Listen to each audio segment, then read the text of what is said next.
안녕하십니까. 여러분의 친절한 지도교수 빵론입니다.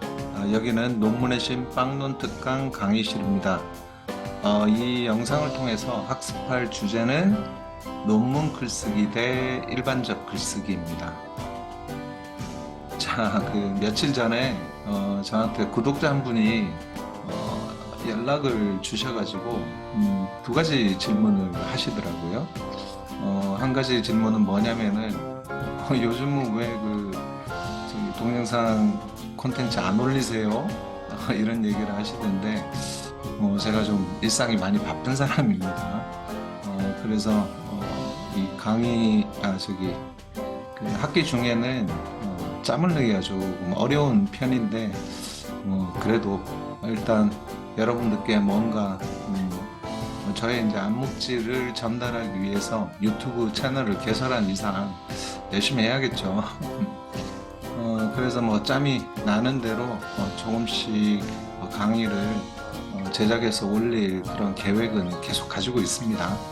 그래서 조금 뭐 텀이 있고 바로바로 이렇게 강의 콘텐츠가 정기적으로 올라오지 않더라도 여러분들이 좀 양해를 해주시고 계속 생각하고 있습니다. 제가 시간이 날 때마다 조금씩 강의 자료를 만들어서 여러분들께 이 질 좋은 그런 강의를 제공하기 위해서 계속해서 노력하겠습니다. 그리고 구독자분께서 두 번째로 했던 질문은 이 지금 강의하고 관련이 있는 내용이에요. 그러니까 그분의 질문은 교수님, 제가 굉장히 많이 글쓰기에 관한 책도 많이 보고 또 좋다고 하는 유튜브 동영상도 찾아가지고 시청도 하고 그랬는데 제가 논문을 쓰려고 하는데 너무 힘들어요. 어떻게 해야 될지 모르겠어요 하면서 그렇게 막 슬픈 목소리를 띠면서 제게 어떻게 해야 될지 물어보더라고요. 그래서 이런저런 말씀을 드리고 난 뒤에 이 얘기는 여러분들 모두 함께 듣고 공유를 했으면 좋겠다. 그런 생각이 들어서 땀을 내서 이렇게 강의 영상을 지금 만들고 있는 중인 겁니다.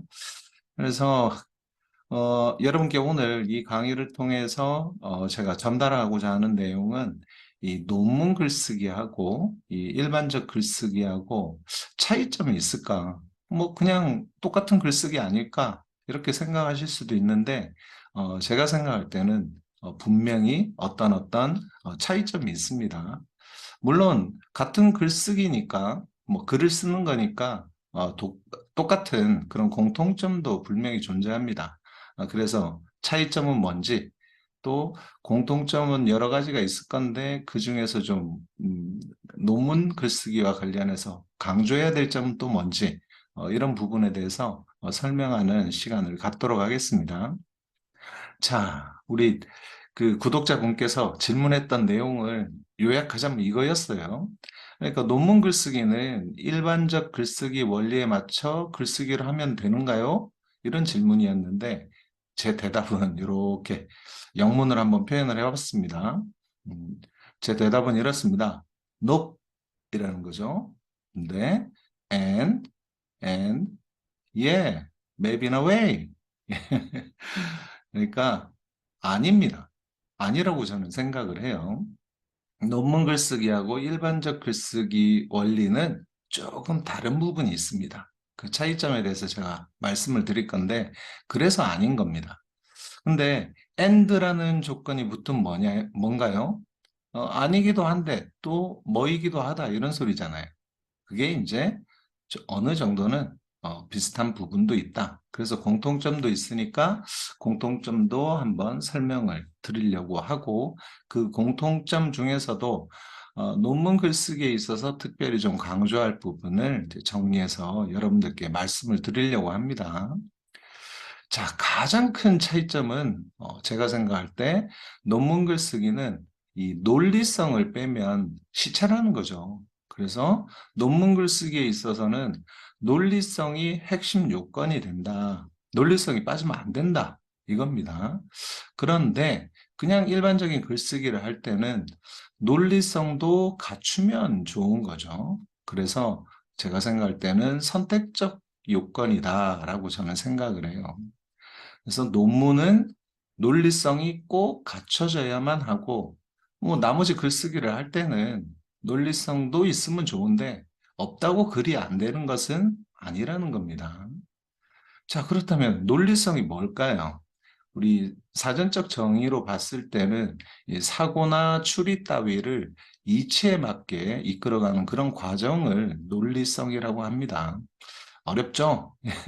사전적 정의로 하면 어려운데 쉽게 말씀을 드리면 이런 겁니다. 그냥 말이 되게끔 하는 것, 그게 논리성이에요. 어떤 글을 작성을 했는데 그 글을 읽는 독자들이 말이 되네 라고 인식하도록 만드는 것이 논리성입니다. 반대로 독자들이 이렇게 얘기할 수도 있죠. 말이야 빵구야 라고 생각하면 논리성이 결여된 것이라고 볼 수가 있어요. 우리가 이런 말 자주 쓰죠. 말이야 빵구야 이러면서. 이 사람이 인체를 활용해서 낼 수 있는 소리는 두 가지가 있잖아요. 이제 뜻을 갖춘 말이 있고, 이거 알죠? 냄새가 나는 뜻이 없는 소리가 있죠. 그게 빵구잖아요. 그래서 말도 안 되는 소리 할 때 이런 얘기를 하는 겁니다. 말이야 빵구야 이러는데 빵구는 뭐 정확히 표현하자면 방귀가 표준어죠. 근데 뭐 우리가 그냥 일상적으로 빵구 빵구 이렇게 표현을 하니까 저도 그렇게 한번 재미삼아 표현을 해봤습니다. 자, 아무튼 논리성이라는 것은 말이 되게끔 만드는 것. 그게 논리성이라고 생각을 하시면 돼요. 그래서 우리가 한 문단을 작성을 하면 그 문단 내에도 여러 개의 문장이 있잖아요. 그 문장이 촘촘히 말이 되게끔 연결이 되면 논리성을 갖췄다. 이렇게 표현을 하는 겁니다. 또 문단이 한 개, 두 개 이렇게 여러 개의 문단으로 구성이 되어 있을 때 이 문단과 문단 이제 그것들을 그냥 서로 연결해서 글을 읽었을 때도 말이 될 때 그때 논리성이 갖춰진 겁니다. 첫 번째 문단을 읽고 두 번째 문단을 읽는데 첫 번째 문단하고 왠지 좀 다른 얘기, 생뚱맞은 그런 얘기가 등장을 한다면 논리성이 갖춰져 있지 않은 거죠. 논리성이 결여됐다. 말이 안 된다. 이런 뜻입니다. 그래서 논문의 글쓰기는 정말로 정말로 논리성이 중요합니다. 이런 논리를 잘 구축하지 않으면 그렇게 구축하지 않은 글쓰기를 하면은 논문이 굉장히 이상하게 느껴져요. 그래서 여러분들 심사 때 논문이 드랍이 되는 겁니다. 그래서 논리성을 갖추기 위한 글쓰기를 정말 잘 하셔야 되고 이 부분에 집중을 하면서 글쓰기를 하셔야 된다는 겁니다. 자, 논리성의 개념이 조금 잘 와닿지 않을 거예요. 그래서 제가 그냥 재미삼아 이렇게 글을 한번 적어봤어요. 그래서 이런 예문을 통해서 여러분들께 논리성이 뭔지, 말이 된다라는 게 뭔지 좀 설명을 드리고 싶었어요. 자, 예문부터 한번 제가 읽어보겠습니다. 자, 인간은 언젠가부터 직립보행을 하기 시작했다. 직립보행을 하자 두 손이 자유로워졌다. 두 손으로 도구를 만들어 썼다. 이제 더 많은 일을 수월하게 할 수 있게 됐다. 가정을 꾸리는 것도 가능하게 되었다. 가족과 많은 시간을 보내며 행복감은 충만됐다. 삶에 있어 많은 걱정거리가 사라졌다. 그래서 빨리 죽는 사람이 늘었다. 인간의 평균 수명은 이렇게 단축되었다. 뭔가 지금 제가 읽을 때 여러분들이 생각을 하면서 따라오셨을 건데 뭔가 좀 글이 이상해요. 그죠? 말이 되는 것 같기도 한데 말이 좀 많이 안 돼요. 자, 제가 이 예문을 분석을 한번 해볼게요. 자, 직립보행을 하고 두 손이 자유로워져서 도구를 이제 만들어 쓸 수 있게 됐어요. 그래서 여러 가지 일을 하는데 수월하게 됐죠. 여기까지는 말이 되는 소리예요. 논리를 갖추고 있어요. 근데 그 다음으로 이어지는 문장하고의 관계를 살펴보자고요. 가정을 꾸리는 것도 가능하게 되었다. 좀 뭔가 이상하죠? 더 많은 일을, 도구를 만들어 쓰면서 더 많은 일을 하게 되는데, 도구를 만들어서 더 많은 일을 한 것 중에 가정을 꾸리는 것도 있었을까요? 이건 도구하고 관련이 없는 거잖아요. 그러니까 비약이 된 겁니다. 이런 비약이 생기면 논리가 깨져버리고 논리가 결여된 그런 글이 돼버리는 거예요. 또 한번 볼까요? 가족을 꾸리는 것도 가능하게 됐다. 여기에서 그 다음 문장으로 갈 때 가족과 많은 시간을 보내며 행복감은 충만됐다. 이 두 문장은 또 서로 연결은 돼요. 그런데 그 다음 문장을 한번 볼까요? 삶에 있어 많은 걱정거리가 사라졌다. 행복감이 충만됐으니까 걱정거리가 사라졌겠죠. 연결이 되죠. 그런데 또 그 다음 문장으로 가보죠. 그래서 빨리 죽는 사람이 늘었다. 걱정거리가 사라졌는데, 삶에 있어서 걱정거리가 사라졌는데, 빨리 죽는 사람이 늘었다. 이상하잖아요. 그래서 이런 식으로 논리적 비약이 생기면 논리가 결여되는 거고, 논리성이 결여되는 거고, 이런 논리성이 결여되는 문장이나 문단이 서로 많이 연결이 되어 있으면은, 그때는 이렇게 독자들은 생각한다라는 거예요. 아, 이게 말이야, 빵구야. 말도 안 되는 소리 하고 있네. 이렇게 생각을 하게 된다라는 겁니다. 그래서 여러분들은 논문을 작성을 하실 때 문장, 그 다음 문장, 그 다음 문장 이렇게 문장을 구성할 때도 논리성을 갖춰야 되고 여러 개의 문장으로 문단이 구성이 됐을 때 앞문단과 그 다음 문단, 그 다다음 문단과도 논리성이 갖춰서 글이 전개될 수 있도록 만들어야 된다는 거예요. 이게 근데 쉽지 않습니다. 그래서 우리가 글을 엮을 때 앞말과 뒤에 나오는 말이 서로 뭔가 좀 유기적으로 잘 연결이 되게끔 자꾸 작성을 하면서 고치고 다듬고 그런 과정을 거쳐야 돼요. 그래야지 논리성이 완벽히 구축이 된다라고 할 수가 있습니다. 그래서 논문 글쓰기를 할 때는 또 다른 차이점, 일반적인 글쓰기하고의 차이점으로 제가 정말 강조하고 싶은 것 중에 하나가 완성보다 완벽이 중요하다라는 것입니다. 자, 글쓰기를 할 때, 글쓰기에 대해서 이제 굉장히 익숙한 그런 분들이 이제 글쓰기 책을 저술하거나 아니면 유튜브 강의를 통해서 이런 말씀을 하세요. 글쓰기를 할 때는 완벽한 게 중요하지 않다. 일단은 한번 완성을 해보시는 그 경험이 중요하다. 이렇게 주장하시는 분들이 많아요. 그 말이 틀린 건 아닙니다. 그 말이 틀린 건 아닌데, 적어도 논문 글쓰기를 할 때는 완성은 시간이 오래 걸리더라도 꾸역꾸역 하셔야 되는 겁니다. 어, 힘들어도 꾸역꾸역 하셔야 되는 거고, 그 각각의 글을 완성해가는 과정에서 완벽하게 다듬어가는 그 과정이 정말 중요하다는 겁니다. 이것은 다시 얘기를 하면 끊임없이 문장을 작성을 하면서 자기 검열을 할 필요가 있다는 거예요. 그 자기 검열의 기준은 뭐가 되는 거죠? 논리성이에요, 논리성. 논리성에 맞춰서 글을 문장을 한 문장 쓰고 그 다음 문장이 앞 문장과 서로 조응을 잘 이루고 있는지 또 유기적으로 연결이 되는지 계속 살피면서 글을 쓰셔야 된다는 겁니다. 이게 오히려 더 논문을 쓸 때는 효율적이라는 거예요. 막 그냥 완성시키는 게 중요하다 생각하고 완성을 시켜놓으면 그 글은 거의 대부분이 조금 과도한 표현을 쓰자면 쓰레기에 가까운 글이 돼버려요. 그래서 다시 고친다고 에너지를 쏟다 보면은 그 시간이 훨씬 더 많이 걸려요. 제 개인적인 경험은 그렇습니다. 그래서 끊임없이 자기 검열을 하면서 논리성을 구축하면서 시간이 좀 걸리더라도 천천히 진행을 하는 것이 오히려 더 효율적이다. 그게 더 빨리 쓰게 된다. 결과적으로 그걸 잊지 않으셨으면 좋겠어요. 그래서 저는 스텝 바이 스텝이 진리라고 생각을 합니다.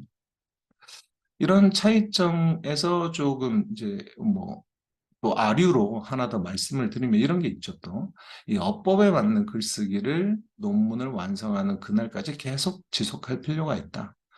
어떤 분들은 논문을 쓰시면서 뭐 띄어쓰기라든지 오탈자라든지 이런 거 생각 안 하고 일단 완성을 빨리 하는 것에 초점을 맞춰가지고 굉장히 빠른 속도로 글쓰기를 하십니다.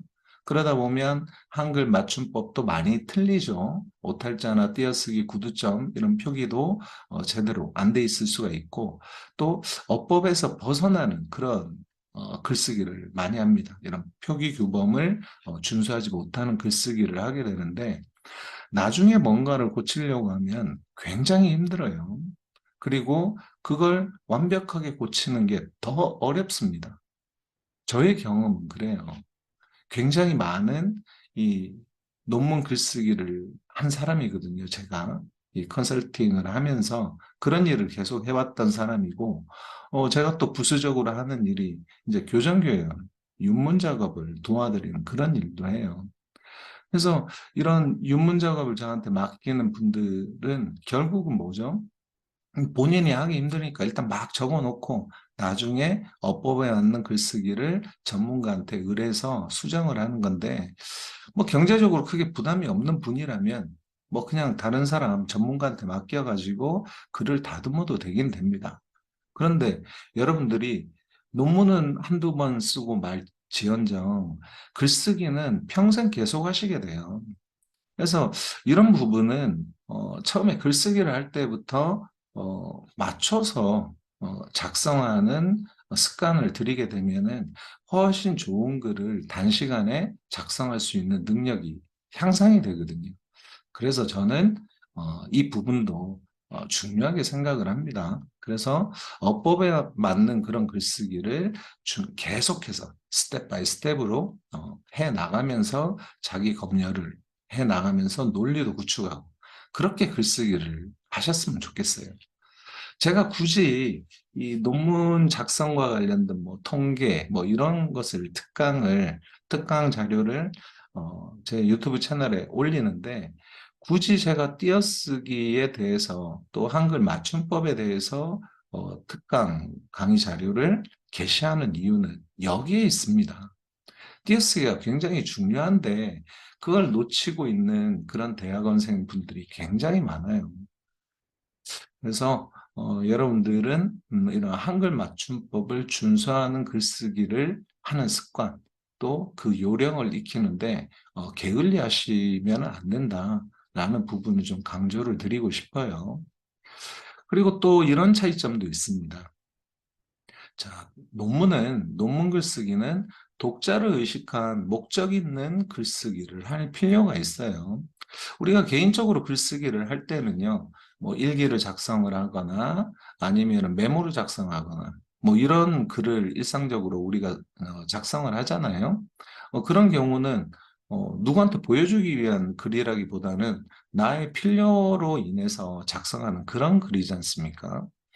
그런데 물론 이제 개인적인 글쓰기를 할 때도 뭐 이제 수필을 쓰거나 뭐 아니면은 소소하게 뭐 재미삼아 소설을 쓰고 계신다 이러면은 다른 사람들한테 읽히기 위한 글을 쓰시는 경우도 있을 겁니다. 또 뭐 직장에서 보고서를 작성한다 뭐 그럴 경우에는 윗분들한테 보고하기 위해서 보고서를 작성하는 거잖아요.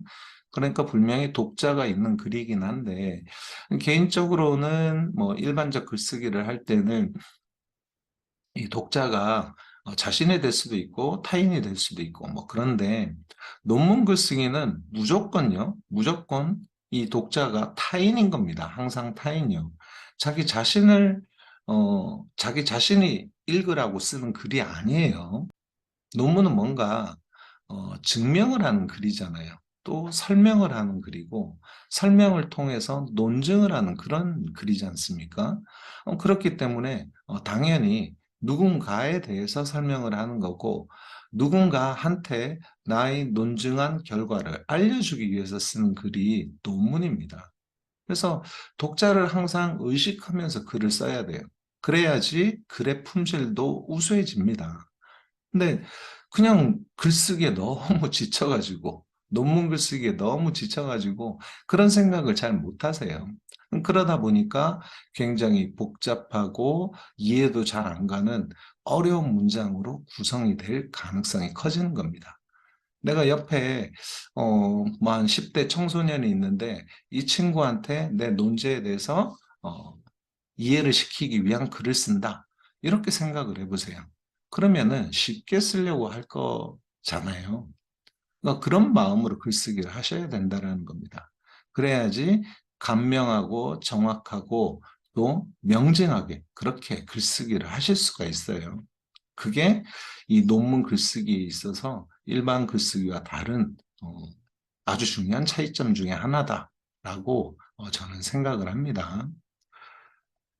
자, 그런데 뭐 논문 글쓰기도 글쓰기이기 때문에 일반적인 글쓰기하고 공통점이 굉장히 많겠죠. 제가 차이점 몇 가지를 말씀드렸지만은 그런 차이점을 뺀다고 치면 나머지는 다 그냥 공통점인 겁니다. 그런데 공통점 중에서도 제가 좀 강조하고 싶은 얘기가 있어요. 제가 여러 번 다른 이제 강의 이 영상에서도 이런 부분을 말씀을 드렸는데 이 글쓰기 역량이라는 것은 갑자기 늘지 않습니다. 음.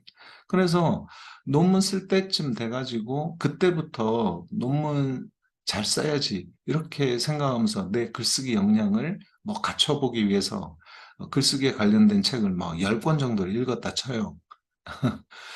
그렇게 해서 그냥 글쓰기 역량이 확 늘면 정말 좋은데 쉽게 늘지가 않습니다. 그래서 제가 강조하는 바는 대학원에 들어가게 되면 그때부터 하는 겁니다. 그때부터 꾸준히 독서하고 꾸준히 글쓰기를 하셔야 비로소 논문을 써야 될 단계쯤 갔을 때 조금 더 나은 글쓰기 역량으로 품질 높은 그런 논문 글쓰기를 하실 수 있게 된다라는 거예요. 굉장히 중요한 부분이니까 명심하셨으면 좋겠어요. 그리고 일단 앉아야 쓸 수 있습니다.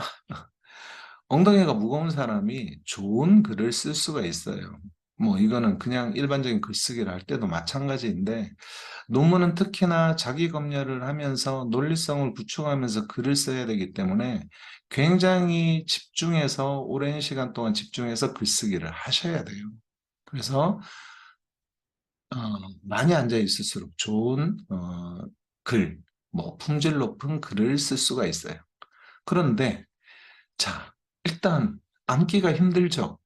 이 집중을 해서 내가 논문을 쓰려고 딱 마음을 먹으면 그때부턴 그냥 뭐 고난이 시작되나 보다 뭐 이런 우울감이 갑자기 밀려오면서 글쓰기가 싫어집니다. 그렇게 계속 내가 지금 논문을 작성해야 되는데 이렇게 생각은 하지만 책상에 앉지를 못하죠. 그러면서 막 갈등하고요. 한 10분만 쉬었다 가자. 이렇게 생각하면서 자기 타협을 시도를 하시는데 10분 지나고 또 10분이 더 경과하고 그래도 어, 책상 머리에 앉지 못하는 경우가 허다합니다. 자, 논문 글쓰기를 하실 때는 일단 앉아야 됩니다. 힘들고 고통스러운 생각이 들더라도 일단 앉아서 글을 쓰려고 생각을 딱 하면 그때부터 조금씩 집중이 되고 하기 싫었던 일이지만 잘 해낼 수 있을 것 같다라는 그런 이제 효능감이 생기게 되는 거예요. 그러다 보면 이제 한 2, 30분 지나면은 이제 모라지경이 되는 거죠. 그러면서 글쓰기에 이제 더욱더 집중을 하고 잘 쓸 수 있는 상태가 이제 되는 것입니다. 이건 일반적 글쓰기도 마찬가지인데요. 아무튼 앉아야 됩니다. 앉아야 글을 쓸 수가 있다. 그래서 고민하지 마시고 무조건 내가 지금 논문 글쓰기를 해야 될 상황이면 무조건 앉으셔서 글을 쓸 준비를 하시면은 자연스럽게 집중이 되게 된다라는 부분도 잊지 않으셨으면 좋겠고요. 자, 그리고 이 논문도 이 독자의 감동을 불러일으킬 수 있도록 그렇게 글을 쓰셔야 됩니다. 그럼 제가 여기 부기를 해놓았듯이 딱딱한 설득력은 때로는 독이 될 수도 있어요. 이제 특히나 이런 감동이 필요한 그런 이제 논문 글쓰기는 특히나 이제 인문사회과학 쪽 그쪽에서 이제 전공을 하시는 분들한테 많이 요구되는 거죠. 뭐 공학이나 의학 전공하시는 분들이 논문을 뭐 감동적으로 쓸 필요는 없어요. 그런데 이제 사람과 관련된 또 아니면은 조직과 관련된 뭐 그런 이제 전공을 하시는 분들은 어, 일정 부분은 이 논문에도 이 읽는 사람들을 생각하면서 감동을 불러일으킬 수 있는 그런 문장들을 중간중간에 잘 배열을 하고 배치를 하시면은 아주 좋은 글이 된다라는 겁니다. 그런데 논문을 작성을 할 때 내가 양적 연구를 한다 그러면 뭐 이론적 배경이나 아니면 연구 방법이나 연구 결과 이런 부분에서 감동을 불러일으키는 그런 요소들을 배치를 시킬 수 있을까요? 그거는 뭐 안 되죠. 그래서 보통 이런 감동을 불러일으킬 수 있는 문장 표현은 서론이나 결론에서 집어넣을 수 있는 겁니다. 그래서 서론과 결론을 잘 써야 되는 겁니다. 그렇게 뭔가 독자들을 잘 설득시키면서도 감동도 같이 줄 수 있는 그런 문장들을 잘 배열을 해서 쓴다고 하면 그 논문의 질은 굉장히 높아진다. 굉장한 수준의 글쓰기를 한 것을 나중에 여러분들이 느끼시게 된다는 거예요. 그럼 논문에 무슨 이 감동 같은 게 뭐 들어갈 필요가 뭐가 있을까? 그렇게 생각하시는 분들이 많은데 이것도 중요한 요소를 한번 생각해 보셨으면 좋겠어요. 그리고 이 유려한 글쓰기보다 세련된 글쓰기를 하는 것이 중요합니다. 막 이렇게 문장을 쓰는데 아주 뭐 그냥 현학적으로 쓰려고 노력하시는 분들도 있어요. 그러다 보면은 그냥 뭐가 굉장히 꼬이게 되죠. 그런 것보다는 그냥 세련된 글쓰기를 하는 게 좋습니다. 세련된 글쓰기는 어떻게 하지? 이것도 궁금하죠. 그래서 이 부분은 나중에 제가 따로 강의 영상을 제작을 해서 여러분들께 설명을 드리도록 그렇게 하겠습니다. 아무튼 제가 논문들을 이렇게 발표된 논문들을 살피다 보면 굉장히 많이 거슬리는 부분은 이럴 때예요. 뭐 이런 접속 부사라든지 뭐 지시어, 뭐 지시대명사, 지시부사, 정도부사 이런 것들을 굉장히 과도하게 많이 사용하는 그런 이제 연구자들을 제가 가끔 이제 목격을 하게 되는데 뭐 접속 부사 어떤 거 있습니까? 뭐 그리고 따라서 뭐 그러므로 이런 거 있잖아요. 이런 것들은 뭐 계속 연이어 쓰는 거예요. 접속부사 집어넣지 않아도 문장이 잘 구성이 될 수 있어요. 그거는 좀 기술적인 부분이니까 여러분들이 조금만 노력을 하시면 하실 수 있는 부분이거든요. 그리고 또 뭐 이와 같이 이를 통해 뭐 이런 이제 지시어를 집어넣어서 글 표현을 많이 하는데 이것도 너무 많이 쓰면 독이 된다. 그리고 특히나 이 정독부사 있잖아요. 매우 뭐 굉장히 뭐 이런 거 있죠. 어, 이런 이제 정도부사 같은 경우에도 과도하게 쓰면은 왠지 좀 글이 좀 조잡해 보이는 그런 부분이 있어요. 그래서 세련된 글쓰기를 하는 데 있어서는 이런 것들이 회방꾼이 될 수가 있습니다. 그래서 이런 회방꾼들의 회방을 받지 않도록 어, 접속부사나 지시대명사, 지시부사, 뭐 정도부사 이런 것들은 덜 쓰는 쪽으로 한번 여러분들의 글쓰기를 한번 해보셨으면 좋겠다. 이게 이제 마지막 강조하고 싶은 내용이고요.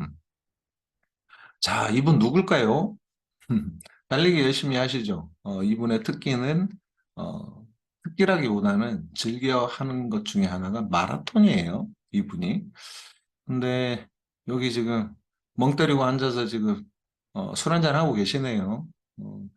어, 아마 제 생각에 글쓰기를 하다가 지쳐서 지금 멍 때리고 앉아서 맥주 한잔 하는 게 포착이 된 것 같습니다. 이미 뭐 아시는 분은 잘 아실 건데 누구죠? 하루키라는 분이죠. 무라카미 하루키, 일본의 굉장한 저명한 소설가인데 이분의 이제 이분이 저술한 책 중에 이런 내용이 나오는 그런 게 있어요. 소설을 쓰는 데는 전문 지식 따위는 필요 없다. 있으나 마나 하니까. 이런 말씀을 하신 적이 있는데 맞는 말씀이세요. 그러니까 이게 뭐냐?